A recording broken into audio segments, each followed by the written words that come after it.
Hi, everyone. Welcome to Family Matters. We are so excited to have you join us today. For this episode, we are joined by Karah Stanley. She is a registered and licensed dietitian based out of Georgia with over 10 years of experience working in hospitals, medical, and surgical offices, and most recently via one-on-one virtual nutrition counseling.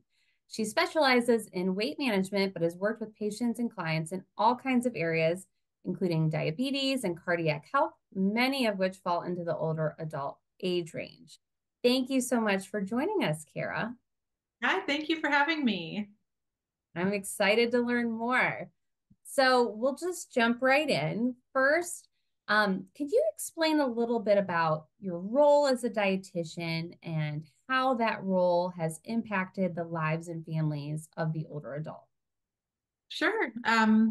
So as a dietitian, it sounds really simple, but I really just teach people how to eat.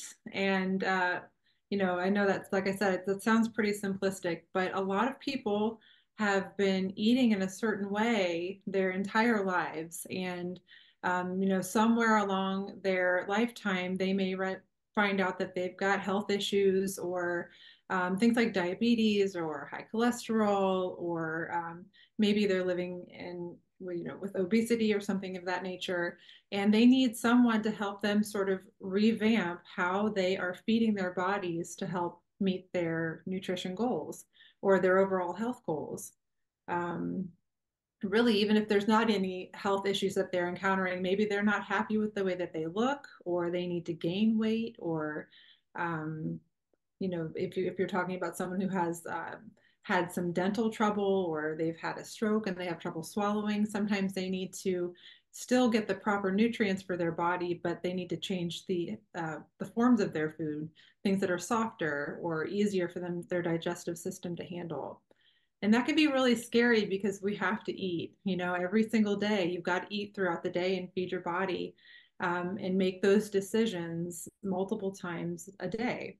So I really work with patients and clients and help them focus on what their health goals are and figure out a way for them and sometimes their family members, if they have a caretaker, figure out a way to easily meet those goals or start making progress towards them in a way that works with their lifestyle.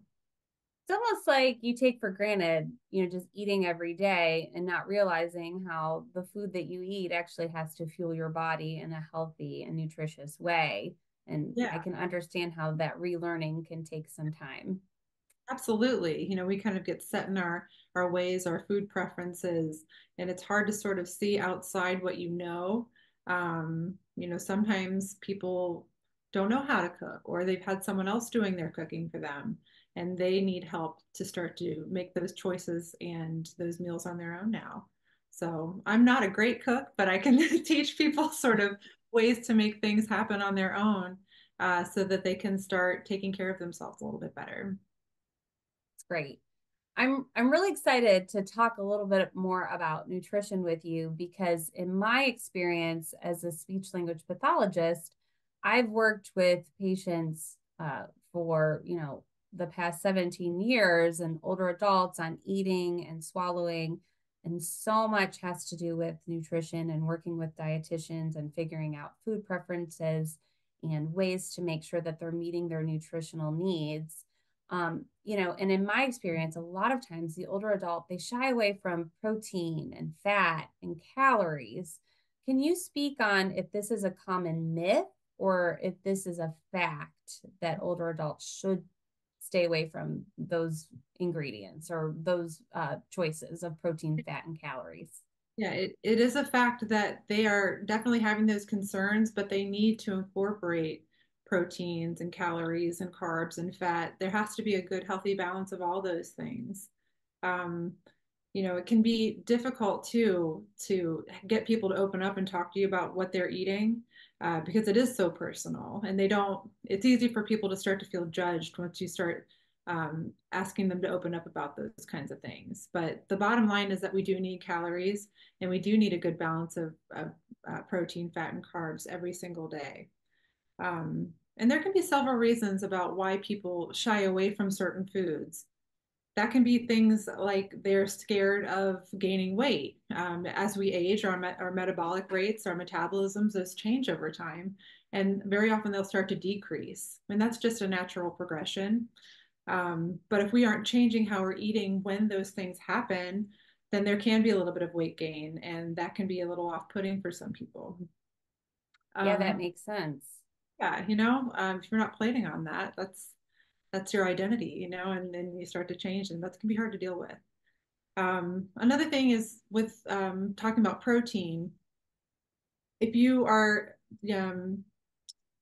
when we talked about our metabolic rate sort of taking a dip as we age, there's also a loss of muscle that comes along with aging. The technical term is sarcopenia, but it's just a natural loss of muscle due to aging. And if folks aren't getting enough protein, that's just going to accelerate how much muscle they're losing, which can be very detrimental. And people might not be getting the protein because for several reasons. It could be hard to chew. It could be hard for them to get that digestion started in their mouth, maybe hard for them internally to digest too. Another thing that can happen is maybe they aren't very skilled at cooking, and that can be difficult for folks too to prepare those proteins, especially in an older adult. If you're only cooking for one or two people, depending on how they grew up, making food that they can't eat before it goes bad may seem wasteful, or they might not like to cook, or they might not be able to cook simply because they can't lift these heavy pots and pans all the time, or lifting trays out of the oven. That can actually be more dangerous for them, let alone the cleanup. So there could be several things at play there. That's a And great really, point. yeah, when we're talking about how much protein a person needs, it's 20 to 35 grams per meal, which is significant. It's a good 3 ounces of chicken at every meal, or which is like the size of a deck of cards. And you have to get that throughout the day. You can't just sit down to dinner and eat 90 grams of steak or 90 grams of protein with your steak at dinner time. It's really got to be spread out because your body can only absorb so much protein at one time. Um, so something that seems simple, you can see it starts to get more complex the more that you dive into it. You really have to sort of make sure you're eating balanced meals throughout the day. And that could be very difficult for people if they don't know really what choices they should be making, or they may have limited abilities about what they're able to do.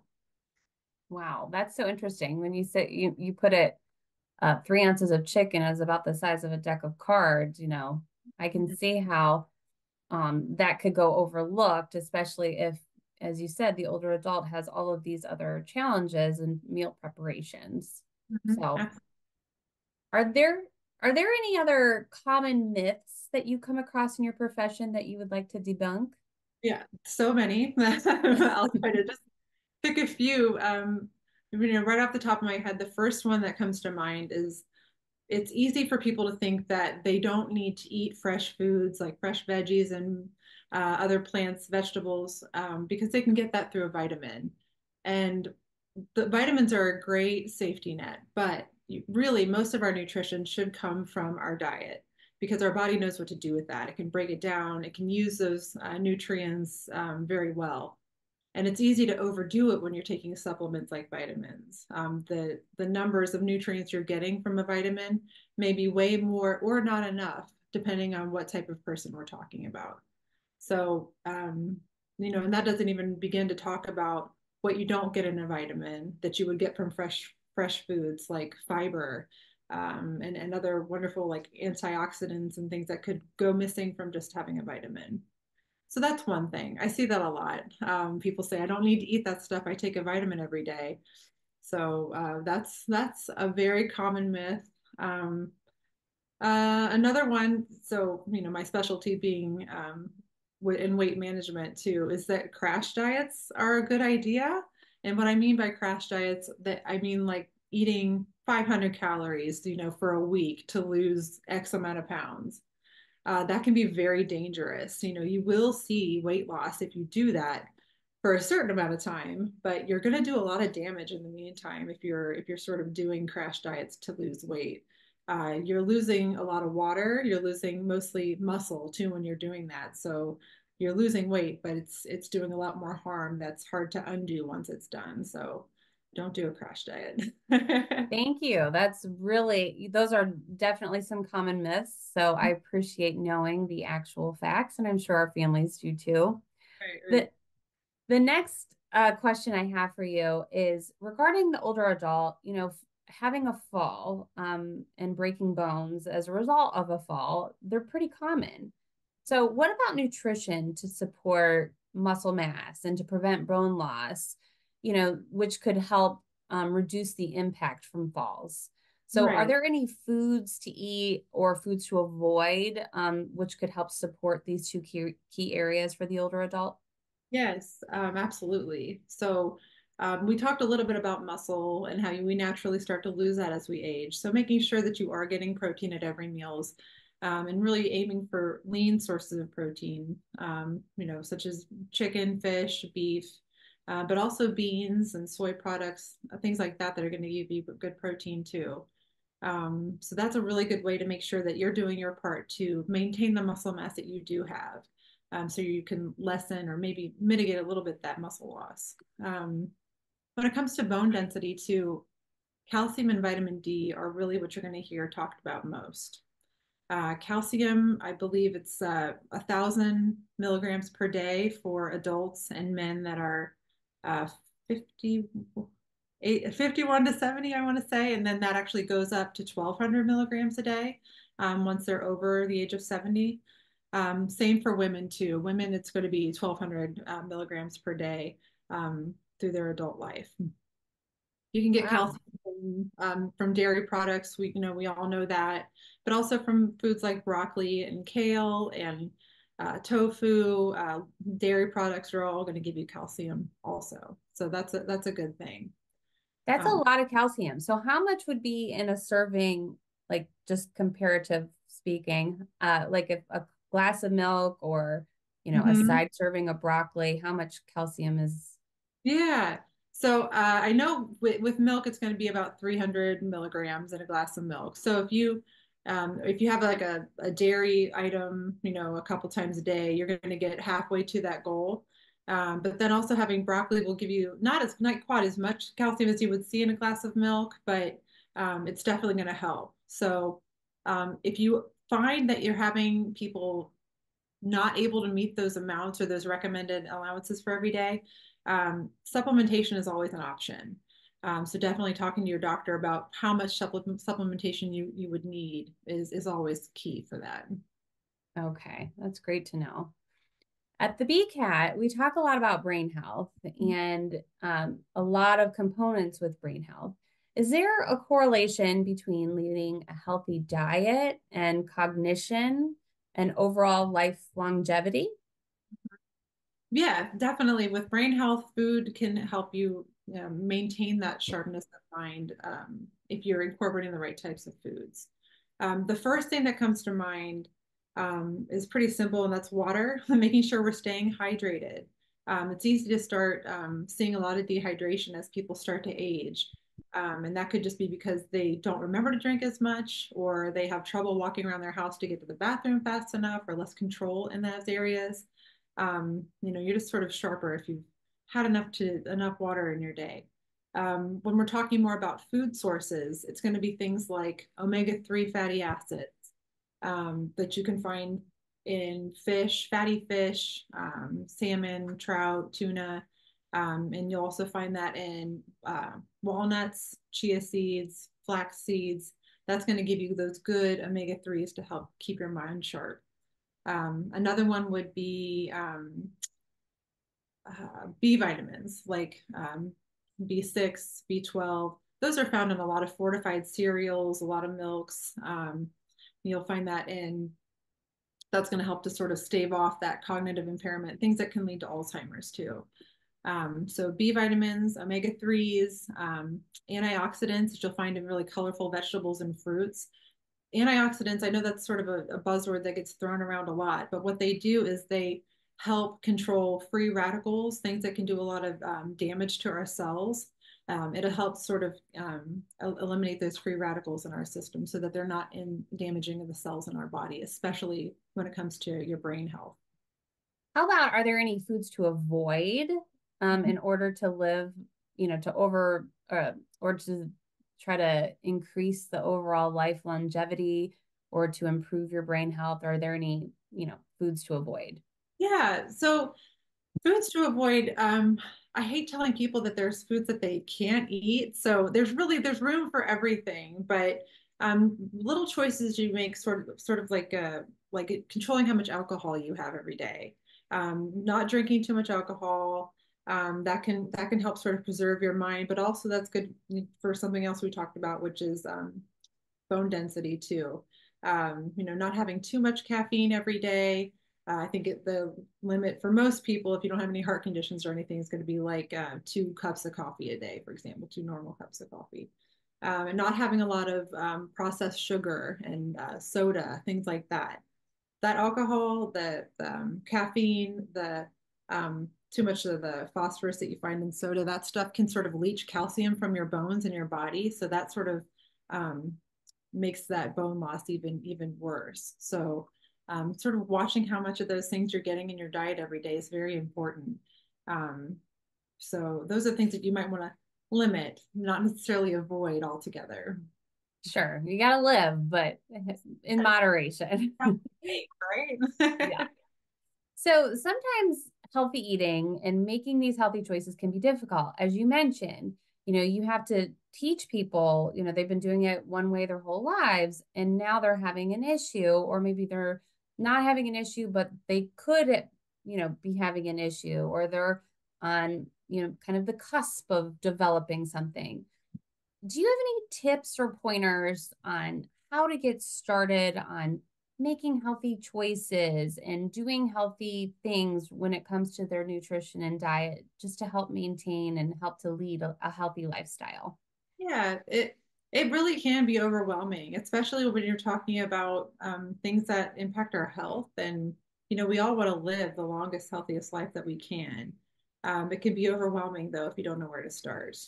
So I think the best thing that we can do is really to start with a goal, start with a specific goal. What is it that you want to achieve?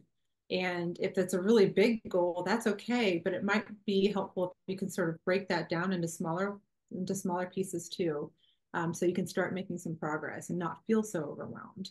Um, having a good support system is really important in that respect. So having your loved ones in on what your goals are, share with them your concerns if you feel comfortable doing that. Talk to your doctor. If you've got a nutrition goal in mind or a health concern that nutrition is a big part of, talk to a registered dietitian. We are nutrition experts. It's what we do every day. It's what we've been trained to help people with. And we can help you sort of figure out, you've got this goal. Here's an easy way to make changes that aren't going to totally turn your life upside down. So, we can sort of help talk people through it. And I don't know, having that goal is a really easy way to just sort of find small changes that you can make every day instead of doing a total 180 from what you're used to doing and what your life is built around. So small changes really do mean a lot. Believe it or not, 5 to 10% weight loss is enough to really make an incredible amount of health improvements for a person. That's just if we're talking about weight management, but that can really sort of lower cholesterol, lower triglycerides, get blood sugar back under control. That's not a lot of weight for people to lose to see a significant amount of changes. So small changes really do add up.